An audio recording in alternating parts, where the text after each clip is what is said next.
the window. Once he was actually in a war zone because he was then sleep deprived. He was in a combat zone, so high danger area, and he was away from his actual close family. So with those three things in mind, he kind of lost it, and he kind of got really more animalistic. But he broke down to figure out the evergreen theories that kind of like what I was bringing up. Like every leader needs certain things, and I definitely forgot what he said. Like one of his other books is Eaters Eat Last. So you, as a leader, leaders eat, right? Yeah, leaders. What did I say? I think you said eaters eat. Oh, yeah. leaders eat last. Yeah. But basically saying that as a CEO, leader of anything, you are actually the worker for your employees. Yeah. Like you have to provide a good environment for your employees, and that's it. Yeah. Like you are the creator of an environment for a good working place. Yeah. It starts from the top. And I guess, you can start with why. Yeah. I feel like I'm taking all the spotlight. Let me hear your perspective on that. That's about it, man. Like, for example, if you were trying to, I guess, rebrand sumo lifts or even the ketchup, we would probably just have a conversation about why I'm doing it. Yeah, why you're even looking to rebrand, what you're trying to change about the reputation of the brand, this and that. Do you have any success stories on how you rebranded another company? We can start from scratch. I haven't really done. Actually, that's not true either. Man, there's a ton of examples. That you personally did? Yeah. I mean, my favorite is Blue Marble, of course. Okay. Of course, shout outs to Terrell, of course. At the time when I first went on board, it was a legally registered LLC, 3 T-shirt concepts on paper, and the Capcom license. That was already there before you got there? Yeah, but that was it. And so I come in, we create all the social channels, we do the kind of the short form of the brand name, which is the BLM RBL. Just remove all the vowels from it, just because the full spelling out version was taken, of course, on all the platforms and domain names and all of that. So, but that version wasn't. So it looks pretty cool on paper. We got the logos kind of adjusted. We kind of created our tone of voice. We like to be slightly casual. This and that. It's all the different, So messaging. How did you help conversion? Conversion as far as new customers? Yeah, or sales in general. Yeah, I mean, so since there were no prior sales, it largely started with social media. So it was just a startup. It was an idea at first. Yeah, pretty much. Though, of course, Terrell grinded for sure to even get the Capcom partnership. How did you help it? Like what? What was the conversions actually? Yeah. I mean, it was largely through the social media. So when we finally got actual products made, I would do campaigns just engaging Street Fighter fans, and it's pretty easy if you have such a targeted demographic. It's through like Facebook, Street Fighter Google fans.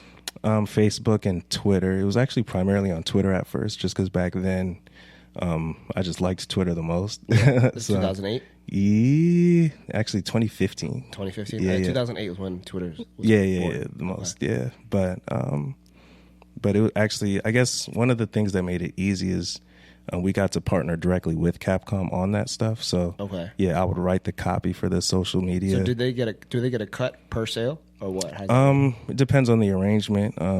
Certain things we arrange it that way with them. Other things it's all us, and then other things is like a consignment deal for their stores. But so what's like an average monthly sales revenue for Blue Marble? I can't drop that, but it's the average. You can't say. No, it just depends because now we're switching over. We're not even really focusing on the T-shirts anymore like that. So what is it about now? Now it's kind of transforming into a hybridized e-commerce and streaming platform. So if you were to kind of combine Netflix and Amazon into being able to do both at the same time. But do you guys make original content?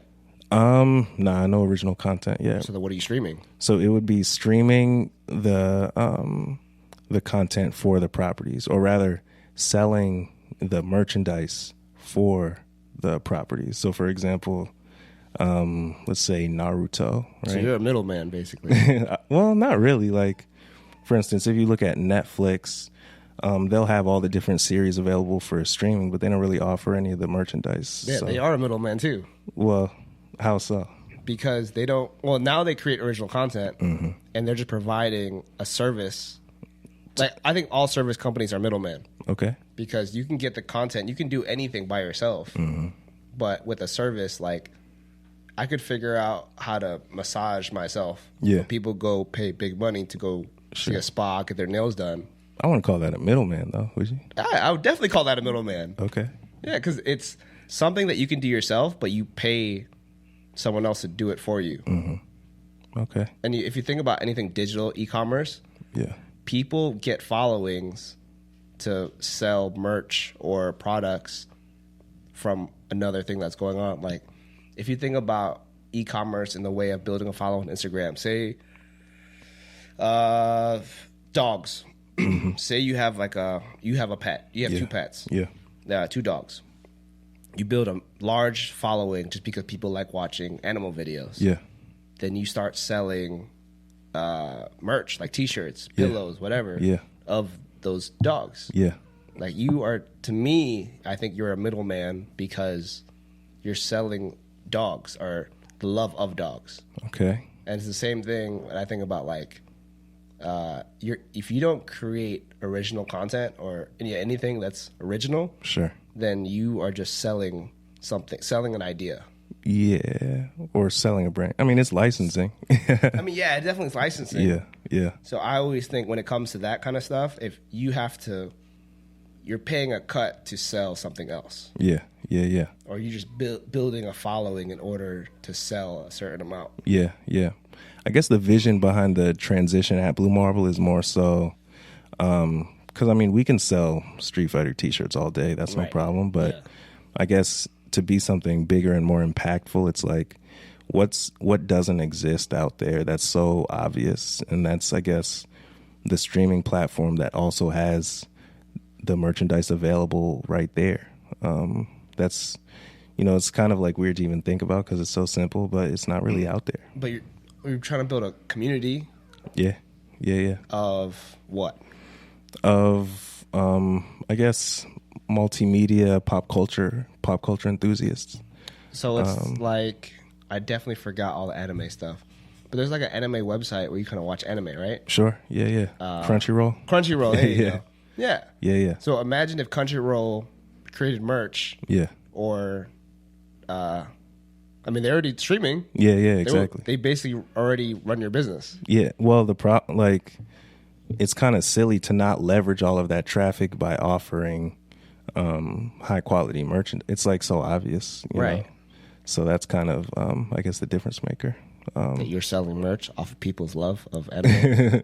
Well, yeah, I mean, because it's all officially licensed merchandise. It's all extremely high quality. Because usually, if people like any piece of pop culture, they'll Google it, blah blah blah. Half the time, they don't even know that what they're looking at isn't even real. It's just like unofficially designed. You can take an image that you found online and just pop it into what's it called, Redbubble or something like that, and you can just make it yourself. But one, that's not even really legal, and two, it's just not real. But since we actually own the licenses for our properties, you get real, Street Fighter, this and that, real Netflix originals, merchandise, etc. So you're almost just like a brand ambassador for these licensors.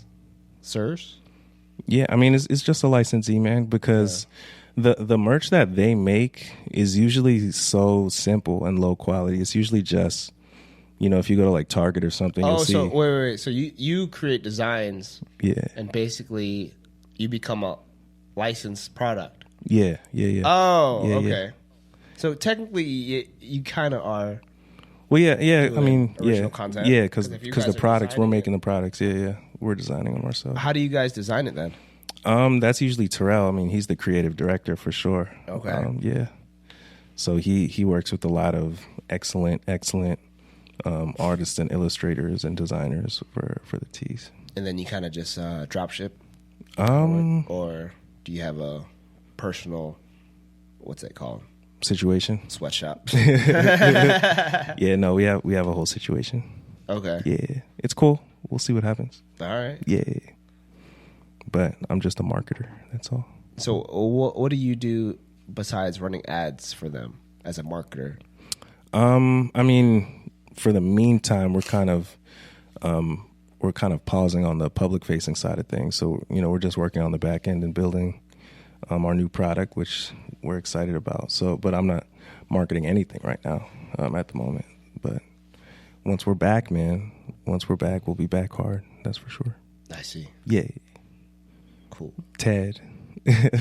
Oh, we'll see about that too. Yeah. All right. I guess let's wrap up on that. All right. I mean, hey. You have anything else going on? Anything else going on? You want to shout out? No, there's a lot going on that I'm excited about. There's probably a lot that you're excited about, but it's too early. Too early? Yeah. Gotcha. Yeah. Cool. I could talk about this all day, but that's cool, man. Okay. Shout out to Priscilla Johnson and Sumo Lifts, Brian Sumarty, me. Yeah. This podcast is brought to you by local events, basically. Moco Events at Instagram to find out anything new going on in Montgomery County.